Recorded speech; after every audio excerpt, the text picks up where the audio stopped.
Welcome to Unlocking Your Truth, another podcast by Dr. Leslie Phillips.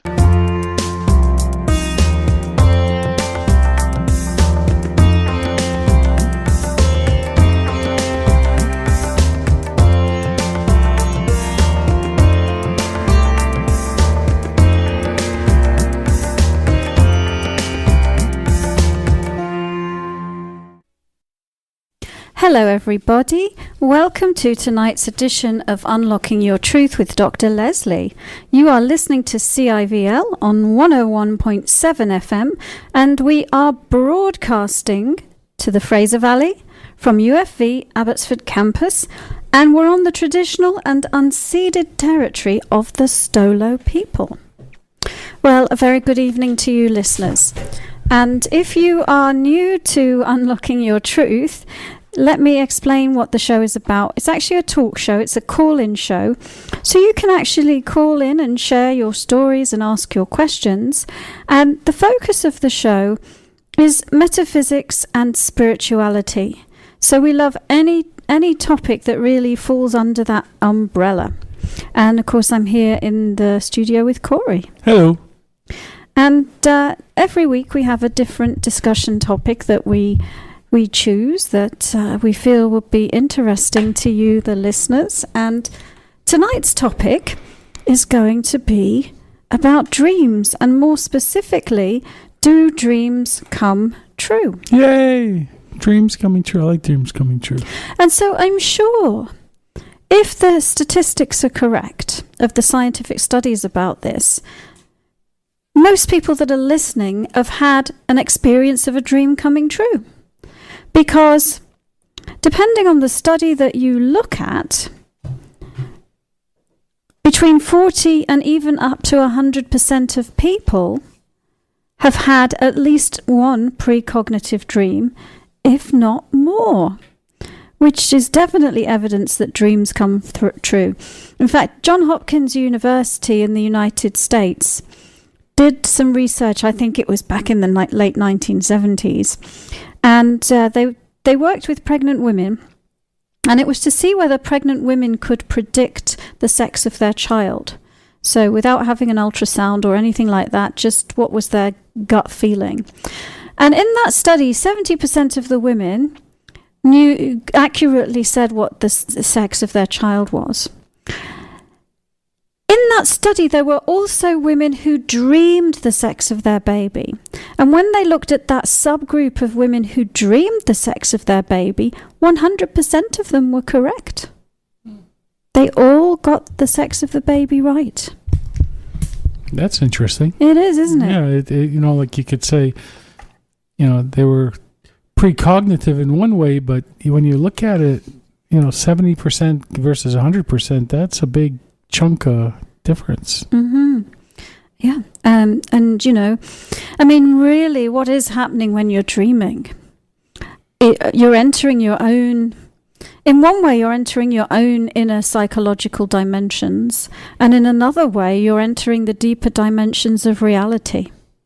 So you're moving outside of time and space, and you can either look at it from a purely metaphysical perspective, or you can even look at it through the lens of quantum physics. You can look at it through spiritual representation as well, where you're actually in tune with your own spirit nature, which is then becomes part of the whole, and you understand who's coming and what's coming. I'm sure they could even get to a point where they know who the individual is in essence, like with the pregnant ladies. Yeah. Absolutely. I know sometimes pregnant ladies come to me because they want to know information about the soul of the child that's going to be born, and so there is a specific soul associated with that pregnancy, and that specific soul has a life plan, has a purpose, a reason for coming, and has made a decision about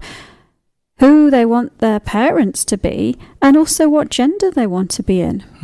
I wonder, I'm sure it's available to study itself, but that must be an interesting read to read what they actually dreamt about their babies. Yes. What was it? Did they dream having the baby and they saw it? Or did they dream meeting the baby? And and creating some sort of a pact. Yeah. I wonder. I don't know the answer to that, but I would imagine there's probably a range of different things, including what you said. My eye is twitching.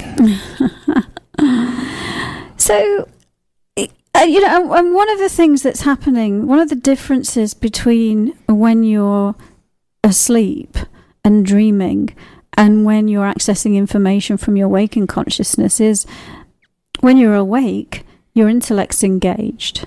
When you're asleep, you're able to bypass the intellect, and the intellect is such a dominant aspect of the human condition, and it's linear. Because we human beings, we're in linear, 3-dimension time and space, and that's how the intellect operates. It operates in a linear fashion. And when we're asleep, it's having a rest, right? It's not the dominant force that is informing our experience of reality. So instead, we're traveling through our inner psychological landscape outside of time and space. And from my perspective as a spiritual teacher, precisely what we're doing is we're just experiencing the multi-dimensional reality, which is our true home, as opposed to the projection of consciousness that we are when we're in a human body in time and space. But I'm sure, like all the listeners, can identify with a whole range of different types of dreams that are common, because often what we'll be doing in our dreams is working out our problems and tuning into what we really know about a situation or how we really feel about it. Because when we're awake, we analyze it with the intellect. And dreaming is such a necessary thing. It's necessary for you to stay sane. They've done studies of people, deprived them from sleep, and they start hallucinating and having all sorts of strange things happening. So it's necessary to help you heal and grow and integrate your life experiences, but it's also giving you access to the unconscious, the unknown, and the eternal, multidimensional aspect of who you are. And of course, dream language is a little bit different as well. It's highly symbolic. And so sometimes, you what you dream of is not explicitly what ends up happening in real life, and yet can symbolize and represent it. So let me see if I can give you an example of that. Well, flying is a great example. Yeah. Everybody has had those flying dreams. It can be anything from freedom to sexuality. Yeah, very good. Looking for freedom or experiencing freedom. Yeah. If you're pent up, you can have a dream about flying. Yeah, that's true. And one of the things that I really, really, really love about dreams, and especially the idea of dreams coming true, because of course I have a scientific background, and if you look in the annals of science, even our most famous scientists, many of them, and inventors, many of them have had their breakthroughs by bypassing their logical mind and getting their answers and their ideas in their dreams. Einstein being one. Yeah, E equals mc squared came to Albert Einstein in a dream. The structure of the benzene ring came to Kekulé in a dream. He dreamed of a snake swallowing its tail, and then he realized that the structure of a molecule that he was trying to understand was a ring structure. How to fix the door in our bathroom came to me at night too when I was sleeping. I want to give some more scientist examples because I think it's amazing. James Watson of Watson and Crick, who discovered the DNA helix, came to him in a dream. Nikola Tesla, the alternating current generator, came to him in a dream. Dmitry Mendeleev discovered the periodic table in a dream. The person who invented the sewing machine, Elias Howe, I think he dreamed, and this is an example of a symbolic one, because his dream was about, I think it was about a plow going up and down, ploughing a field. but that gave him the clue of the needle going up and down into the fabric in the sewing machine. And so, there's just so many of these that we can't possibly ignore them, really. No, exactly. But again, back to my door. I'm not a scientist, but it's very interesting. You know yourself, when I have a task to do at home or a project that I'm doing, I do it about 10, 15, 20 times in my dreams before I actually do it. And I actually get ideas from my dreams. Yeah. I see when I do it wrong. So I watch for it. And at first I thought it was just my imagination, the stress of the pressure of having to do something, like I like to get things done. But I noticed that it really is the exact way that I would do it, and the best way to do it, and the safest and easiest. Absolutely. And that is how, the average human will have 5 to 7 dreams a night. And most 90% of people don't remember their dreams. So just imagine all of that problem-solving capacity and other things that are going on there. And it's really is what most people... One of the things that most people are doing in their dreams is figuring things out, and so absolutely, one of the ones that just boggles my mind again is Nikola Tesla, because he had a laboratory, a dream laboratory, a laboratory of the mind. He set up experiments and let them run to do exactly what you're saying, figure out the best way to do it. And the best way to do it in reality. And of course, apart from people being creative and inventive in their dream life, people also get warnings. There's lots of stories of dire warnings that people have in a premonitionary dream.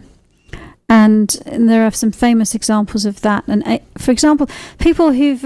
Abraham Lincoln's a famous one, that he dreamed of his assassination before it happened, and he spoke about it to, I think, his wife. And then he was assassinated. Yeah, they had... I was talking to somebody about that the other day, and it was the only thing they knew about the metaphysical, is that Lincoln had a precognitive dream about his assassination. That's interesting. Yeah, very famous. But did you know, we recently went to the Titanic exhibition because it was on in Richmond here in BC, and this wasn't in the exhibition, but I recently read that of the survivors of the Titanic, there were at least 19, I think it's either 19 people who had a precognitive dream of the disaster before it happened. Really? They still went on the boat. Well, maybe they had it while they were on the boat.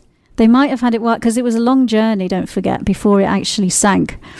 Yes, Sylvan as well, the fellow who years ago, he's still around, or the courses are still, but Sylvan Mind Control. He did a lot of work in dream state as well, or had people work in dream state, in a cognitive dream state where they actually knew what they were doing.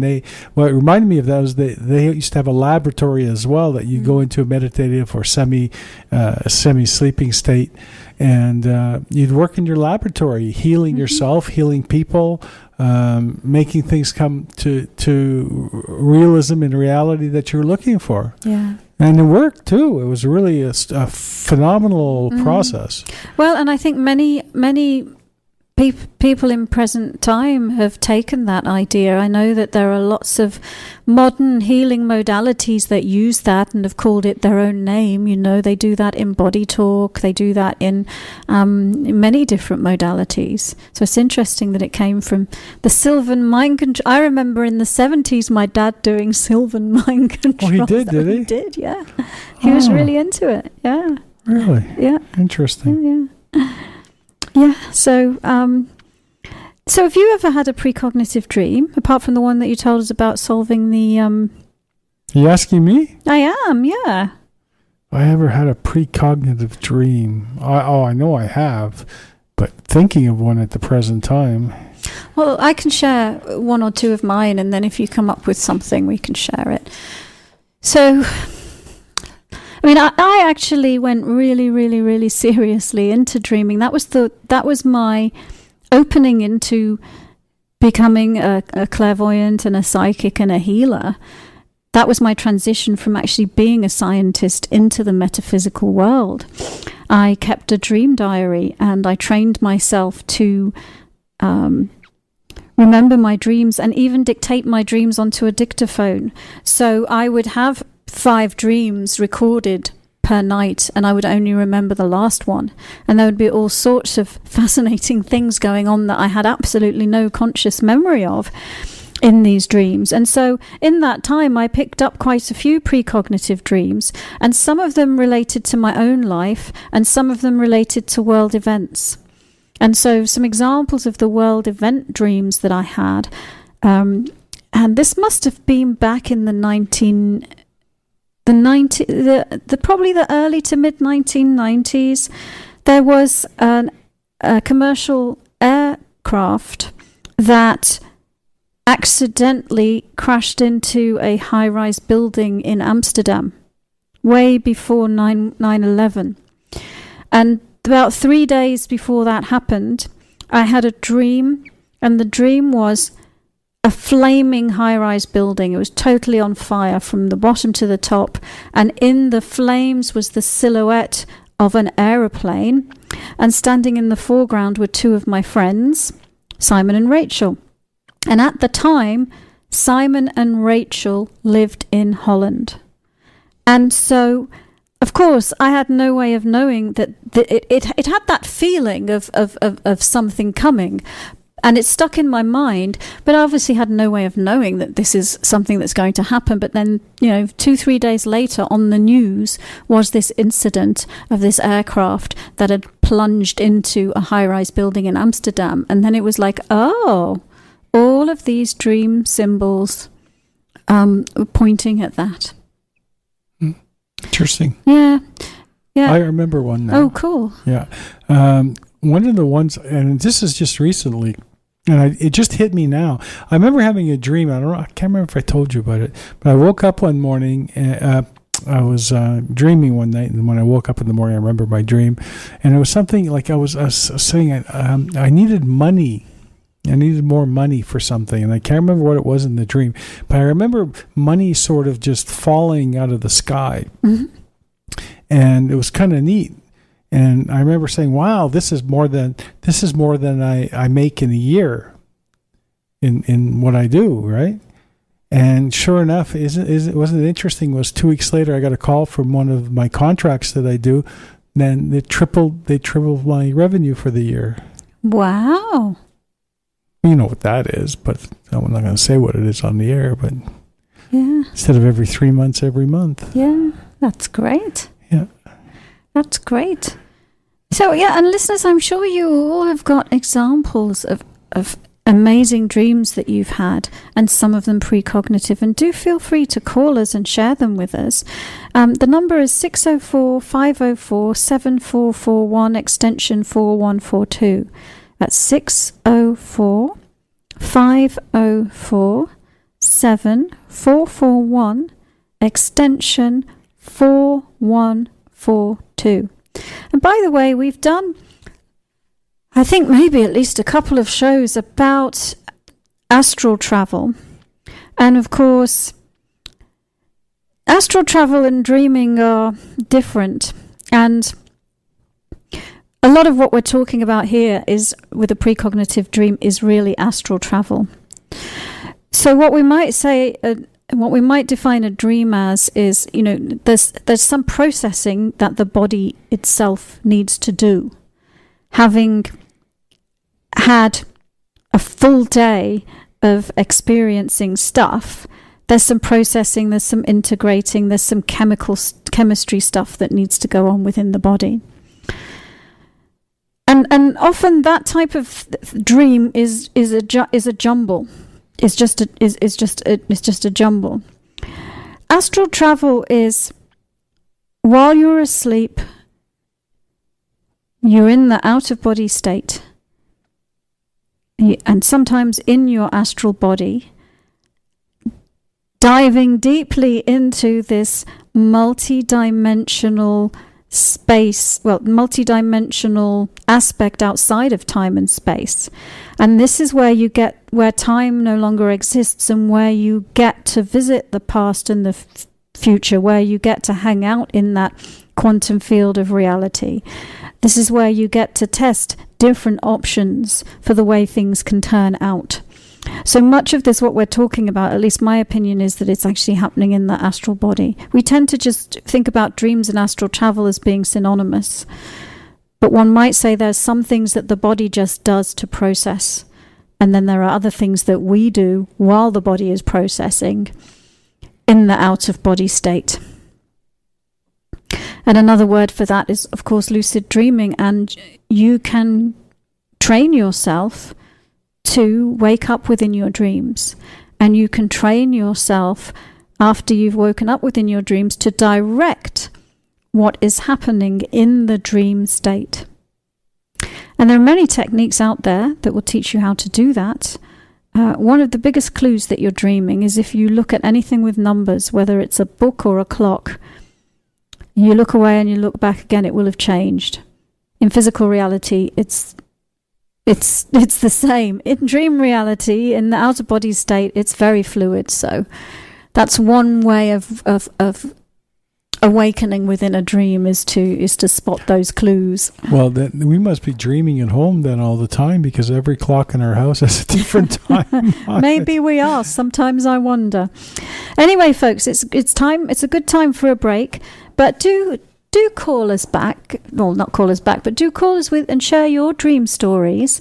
Tonight's all about dreams, and especially the question, do dreams come true? So have you ever had a precognitive dream? Have you ever had a premonition in a dream?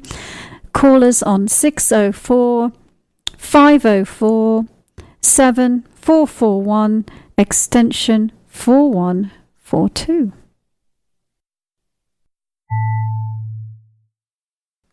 Hello, listeners. You're tuning in to Unlocking Your Truth with Dr. Leslie and Corey. Hello again. And Unlocking Your Truth is all about metaphysics and spirituality, and it's a talk show that you can call into. And tonight we've been talking about, do dreams come true? And so we're inviting you to call us on 604-504-7441, extension 4142, and share your premonitions and precognitive dreams. Now, before the break, we were talking about this idea of do dreams come true and premonitions. And we were also talking about famous precognitive dreams and inventors that have made discoveries in their dreams. And I want to draw not just a parallel, but link together the idea of manifestation and dreams. We also talked about déjà vu. And how a déjà vu experience is you in waking consciousness. You feel like you recognize this, you've been here and you've been there before. And actually what you're tapping into is the fact that you practice that reality in your dreams already. And so one might say that what you were doing with those dreams was working on a manifestation. Working on something that you were going to manifest into physical reality. So I think that there is a direct parallel between our dreams and our manifestation. Probably. You create your reality.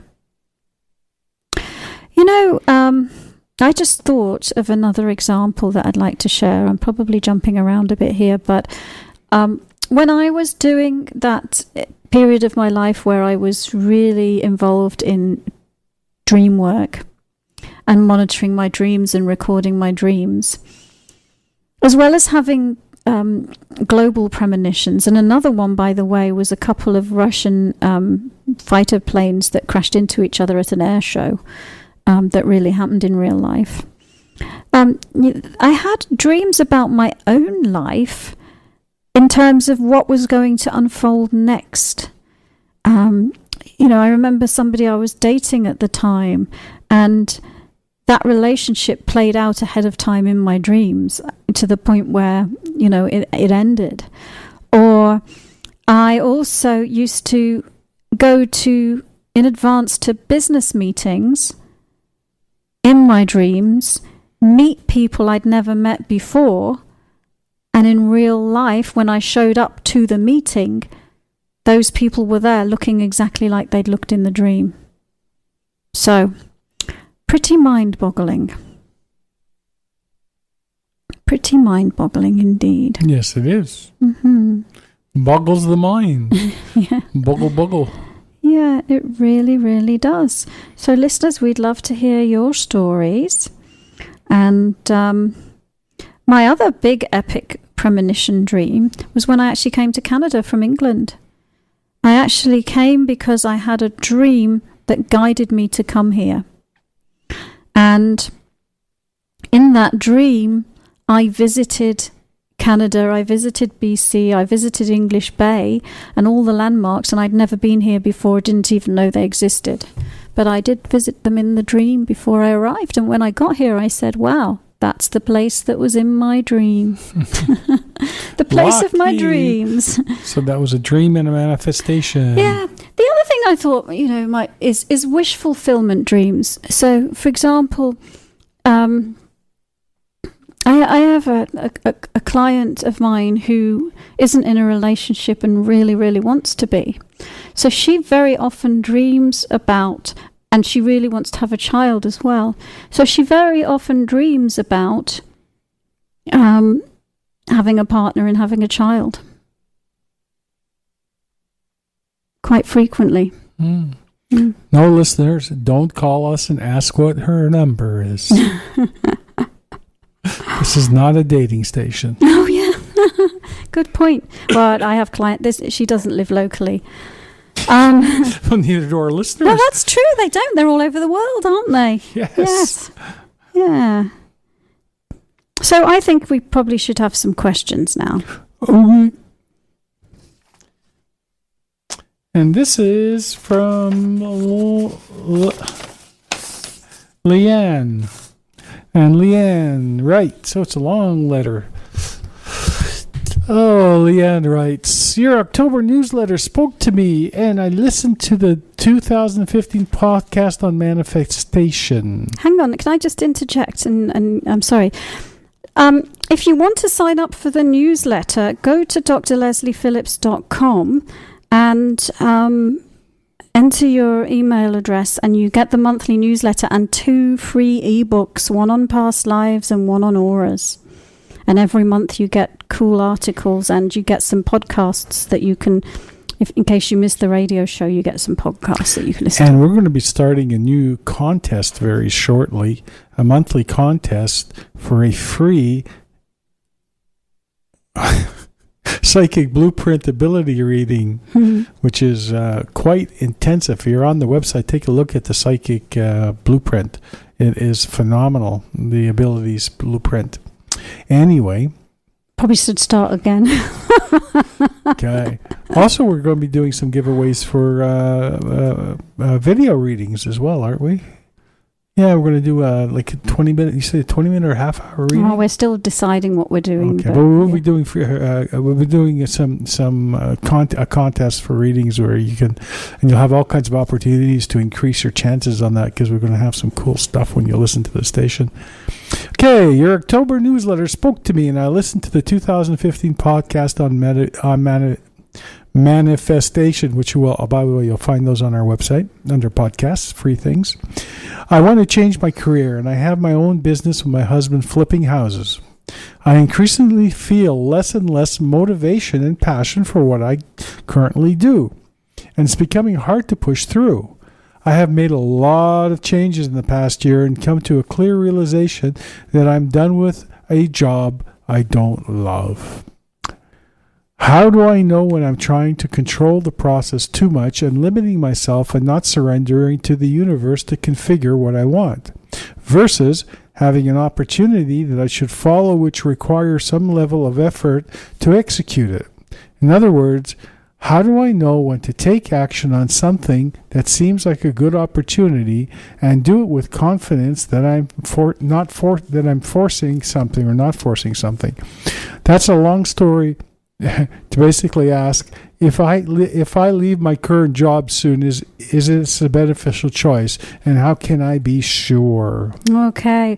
Well, you know what, Corey? I'm going to ask you to pass that over to me, because that was such big information. Didn't you memorize it while we were asking? No, I need to look at it, I think. Thank you. That's a big, long letter. You asked me to read it. No, I did. Thank you.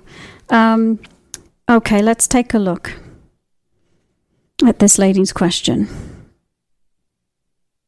So first thing she mentions is that she's been working with her husband flipping houses. And that she's no longer enjoying it. And I am seeing that for sure. It definitely looks like you're wanting to go in a completely new and different direction to that. And so you're just tapping into basically your true feeling, your true higher guidance on that. You've made a lot of changes in the last year, and you don't want to do a job that you don't love. Yeah, I'm seeing that too.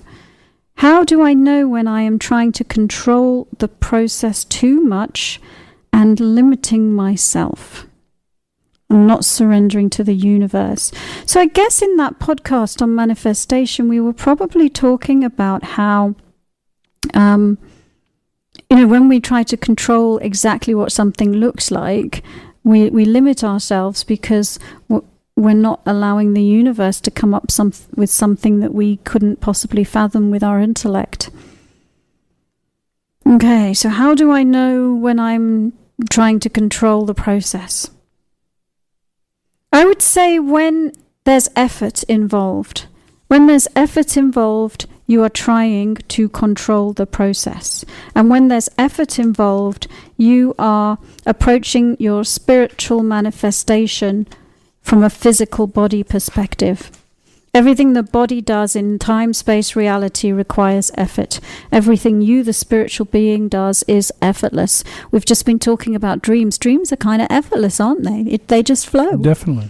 Whereas physical reality, not so much, because everything takes energy and effort. So one clue that you're trying to control the process, Leanne, is that you're using effort.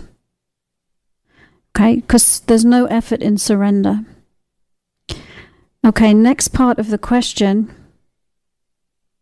How do I know when I do need to take action on something that seems like a good opportunity? And know that I'm not forcing something. So again, I would say that really is about having the capacity to tap into your intuition, to tap into your psychic senses. Because again, we were talking about this at the beginning of the show, because we were talking about when you're dreaming, you're bypassing your intellect. Your intellect's not engaged.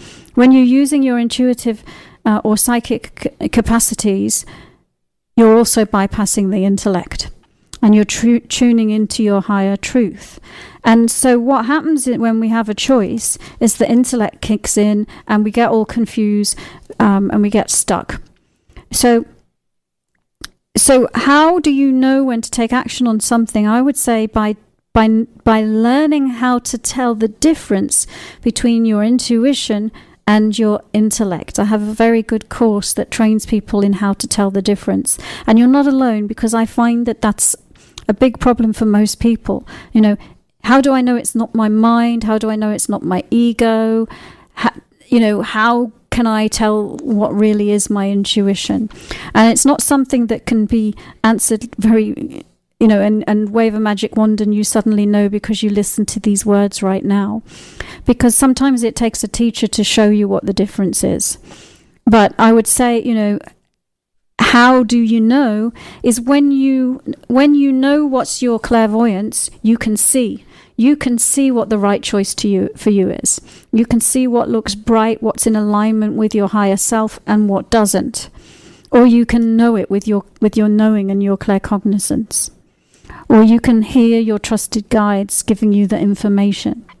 And so I would say rely on your intuition, and if you're not actively, consciously able to tune into your intuition, find a teacher or a mentor and a course that can show you how to do it, because then you have no confusion, then you know. Then you know the difference between your higher self guiding you versus you, the body personality, the ego self, forcing something to happen and pushing something through. And then the last part of the question, basically asking if leaving my current job soon is a beneficial choice. Let's see. Well, what I'm seeing is that it doesn't actually look like such a cut and dried answer. I'm seeing that you're going through a transformation, you're going through a process. And you know what you want, but you don't know how to let go of what you've got. And even though you know what you want, which is to leave the current job, it doesn't look like you know what you want to replace it with. So you've got this current situation that says, here's something in my life that I don't prefer, and it's taking up space in my life. I don't want it anymore. I want something else. But I want to know before I leap that it's the right choice. And that's kind of like the ego. So what I'm seeing is it's almost like make the leap of faith and let go.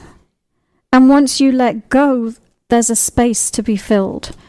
And I'm seeing for you that seems like the way to go about it, because once you've let go of what you don't love, there's such relief, and then it looks like there's just an opening of the heart to possibilities, and it's almost like you become a magnet to attract what is a match for your vibration, because you set yourself free of the thing that's keeping you down, for want of a better word. So there's a long answer to a long question, and that's taken us to another break. So after the break, we will be answering more questions. And of course, you are welcome to email us with your questions. We get most of our questions sent by email. I think partly because a lot of our listeners are not on the same local time that we are. We get questions from all over the world on this show. We get questions from Africa, from India, from Europe, and so they're listening to the podcast. But for those of you who are in the same time zone as us, we welcome you to give us a call.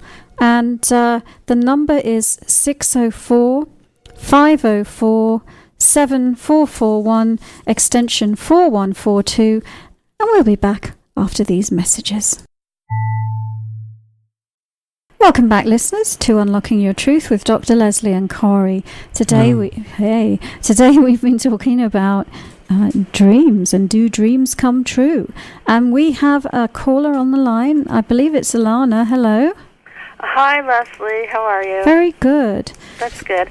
Yeah, I have a question about, like, where I'm currently living on an island, one of the Gulf Islands. I'm just wondering, I have an opportunity to possibly live closer to Victoria, and I'm wondering, because if, like, I don't know if it's a good idea to leave. I'm feeling like it's the right time to leave this suite I'm in currently, but I'm not sure if it's the right time to be leaving the island right now.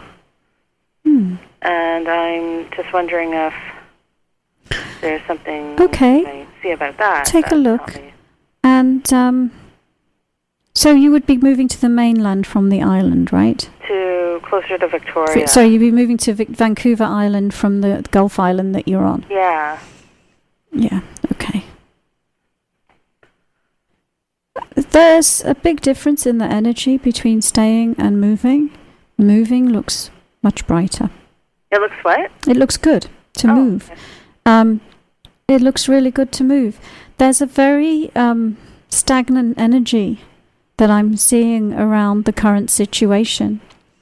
And And it looks to me like moving gives you the opportunity to extricate yourself from that sort of stagnant energy.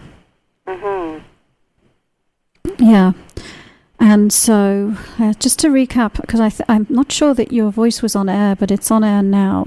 So we have Alana who's asking whether she should move from a Gulf island closer to Victoria on Vancouver Island. And I was looking at the energy of that, and what I'm seeing is that the energy around the current living situation is I don't even know the word for it, but it's just muddled and messy and stagnant. And if I look at you moving somewhere new, it just looks like a fresh start, and the energy looks super bright. And is the area that you're thinking of moving to, it's not exactly Victoria, is it? Is it off towards the southwest?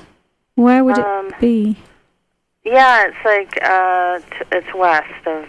Yeah, so I was getting a really bright light in that area that you're thinking. There's a Wi-Fi cell tower either on the building or near the building, and I was worried about that. But okay, let's take a look.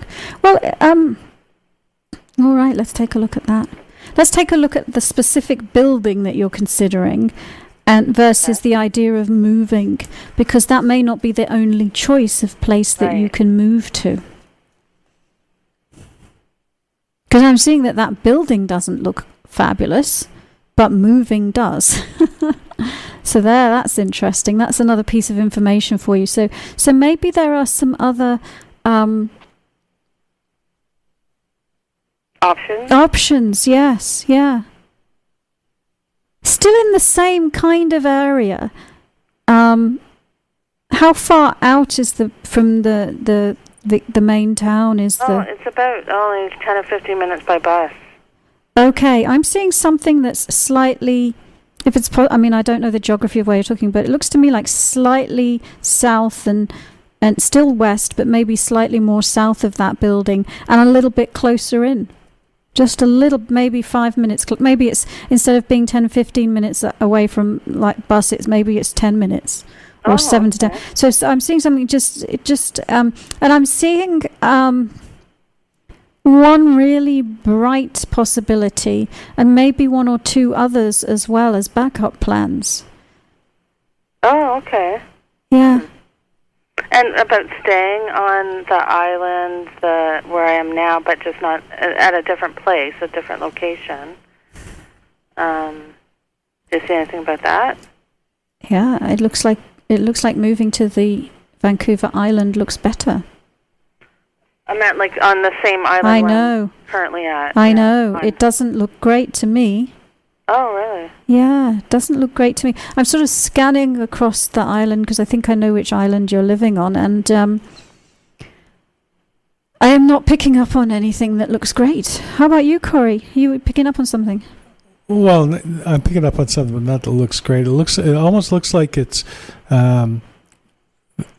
the island itself is closing in on you and crushing you, and holding you personally for personal ransom for yourself. Like it's really limiting. Yeah, I agree. It's limiting you, and I don't even mean economically or even geographically. It's just limiting you from experience, and that. Now I know we've spoken before, and I feel that it's time for you to make a shift. Yeah. Definitely. I agree, and I do. Just the energy about you being on that island, it's very stagnant and stuck, and moving. It just looks like a rebirth, and like Corey says, it opens you to some wider, different opportunities. Yeah, maybe another time, like I'd come back here, but I'm feeling that too, that change is something that would really be good for me right now. Yeah, I 100% agree. There's a big difference. The first building I was telling you, it's like actually in an area called the Esquimalt. Is that like something to avoid, or is it just there's other options, like, because Because I might need to go there first, just as... What are the names of... What would be the next town or area across from Esquimalt towards Victoria? West Victoria. And what would be... If there was something that was... South of Esquimalt? Yeah, that would be James Bay or Beacon Hill Park. James Bay and Beacon Hill Park. I'll see if I can take a look. Sometimes when I do this, I like to have a map of the area because then I can see where my bright blobs, bright spots of light are lighting up on the map. But let's see. So Esquimalt, where the building is, and then West Victoria, and then James Bay, Beacon Hill. I'm going to see if I can quickly get a map up of the area on the computer here in the studio. I do have a computer in front of me. I'm not getting a strong hit of any of the ones that you said, but I am getting a strong hit. Let's see, map of Vancouver. And folks, if you're listening in, this is what I do if people are asking me about moving. I just basically bring up a map in my psychic screen and look for bright spots lighting up on the map. And so sometimes it helps to have a physical map if I don't know the geography of the area intimately, because then, you know, I can say, well, I'm seeing southwest and I'm seeing, you know. So I got a map. Let's see if it's not a good enough map, I'll just have to rely on. Yeah, probably not a good idea to be doing this on live, but let's see. Why not? I'm not getting an interactive map. That's the problem. You know, one that you can go magnify and see the. Maybe if I look for a map of Victoria, because none of those places that you said went bingo. So I want to find what goes bingo in my mind. Let's see. In your psychic mind. In my psychic screen. That's a tourist map. Where's a good map when you need one? That's so silly, because normally there's these really great ones that you can zoom in and out, and I'm not getting anything like that at all coming up. Let's see. Oh, here we go. I'm putting MapQuest up, and it's focusing on the University of the Fraser Valley, which is not what I want. Okay, I'm going to stop this, and I'm just going to go back to tuning in psychically, because I don't think we've got enough time for me to really, you know, get the map up. Okay, so give me a moment.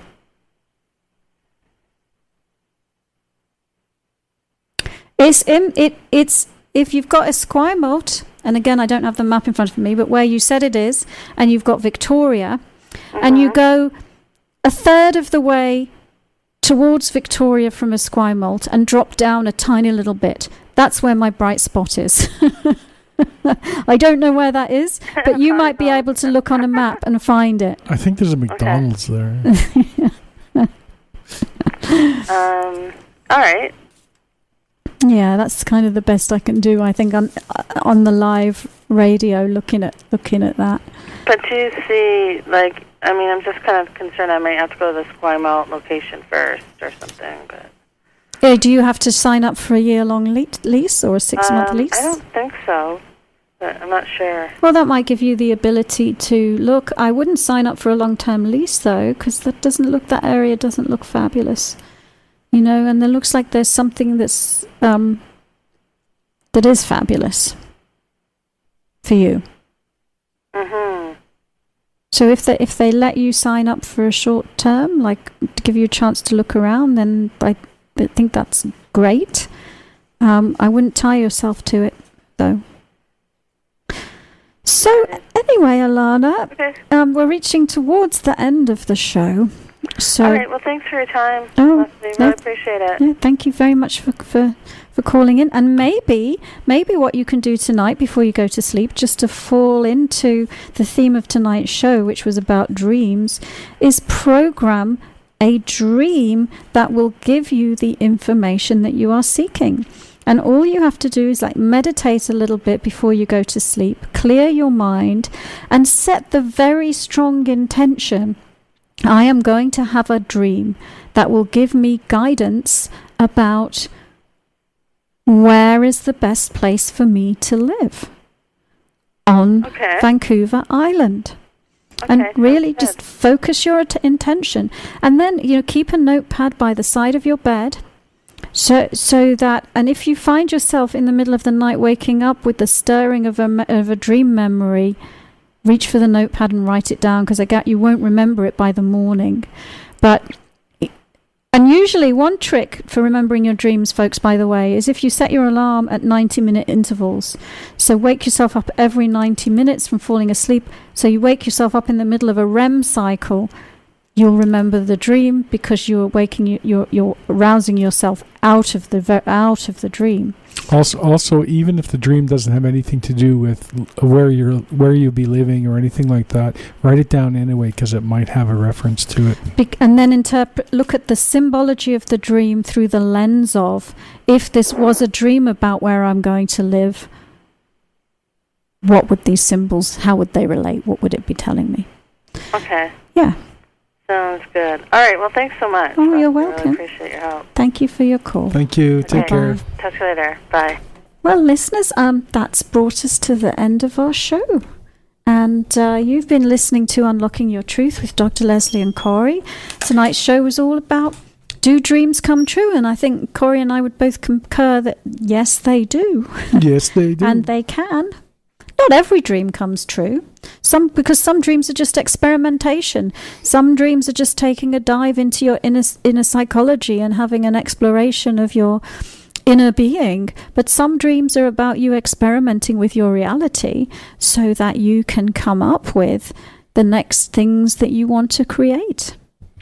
And some of them are journeys into the realm of mass consciousness, where many humans are working together on a mass consciousness creation on the level of this planet. And that's those premonitionary dreams where you dream of a mass event like 911 or an earthquake or a tsunami, because those events are in the mass consciousness before they happen. The people who lose their lives in those events are on one level of their reality aware of it and planning for it, and the planet is planning for it with them. And so you can be involved in those mass consciousness creations yourself in your dream life. And also your own unique, personal, individual creativity when it comes to creating your own reality as well, exploring how to do that. I hope you've enjoyed tonight's show. We shared a few of our own personal anecdotes, and as always, you may write in with your questions and your suggestions for show topics to info@drlesliephillips.com. We'll see you next week. Bye-bye, same y'all. time, same place. Which is 101.7 FM. Thank you for joining us. You've been listening to another Unlocking Your Truth podcast by Dr. Leslie Phillips. For more information, go to our website at drlesliephillips.com. That's drlesliephillips.com, where you can ask questions or send her an email, and there's many free gifts on there for you as well. You can also find the questions that were asked during this show at the website on our free card reading podcast page, where you'll find a full list of them. Come back again.